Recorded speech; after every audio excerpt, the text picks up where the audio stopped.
मैं कविता महेश्वरी समय सार अनुशीलन भाग 2 गाथा 84-85 का गंधर कर रही हूँ।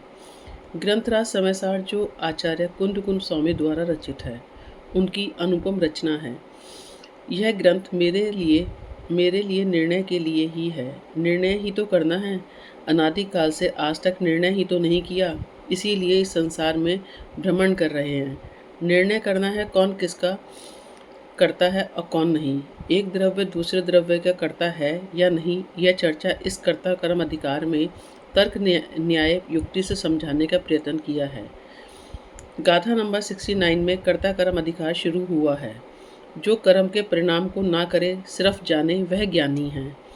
तर्क युक्ति से व्याप्य व्यापक भाव को समझाया है। इस लोक में एक चैतन्य आत्मा में तो करता है और क्रोधादि भाव मेरे कर्म हैं। गाथा 84 में व्यवहार से बात की है। आत्मा अनेक प्रकार के पुद्गल कर्मों का करता है और भोगता है। गाथा 85 में व्यवहार ने की बात को काट दिया है। कहा है कि आत्मा पुद्गल कर्मों को भी करे और उसी को भोगे तो यह दुक्रियावादी हो जाएगा और जिनेंद्र भगवान को यह स्वीकार नहीं है, क्योंकि अगर आत्मा को पुद्गल कर्म का कर्ता भोक्ता माना जाए तो दुक्रियावादित्व का प्रसंग आएगा।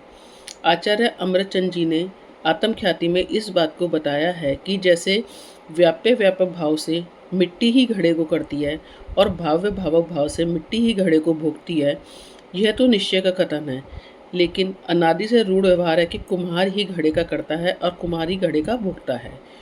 इसी प्रकार व्याप्य व्यापक भाव से पुद्गल द्रव्य ही पौद्गलिक कर्मों का करता है और भाव्य भावक भाव से पुद्गल द्रव्य ही पौद्गलिक कर्म को भोगता है। और अज्ञान के कारण जीव व्याप्य व्यापक भाव से जीव पुद्गल कर्म को करता है और पुद्गल कर्म के फल से उत्पन्न अपने सुख दुख रूप परिणति को भाव्य भावक भाव के द्वारा जीव पुद्गल कर्म को भोगता है। वीतरागी सर्वज्ञ अरिहंत में के मत में तो यह कहा गया है कि परिणति रूप क्रिया, परिणाम रूप कर्म और परिणामी द्रव्य कर्ता ये तीनों एक ही हैं।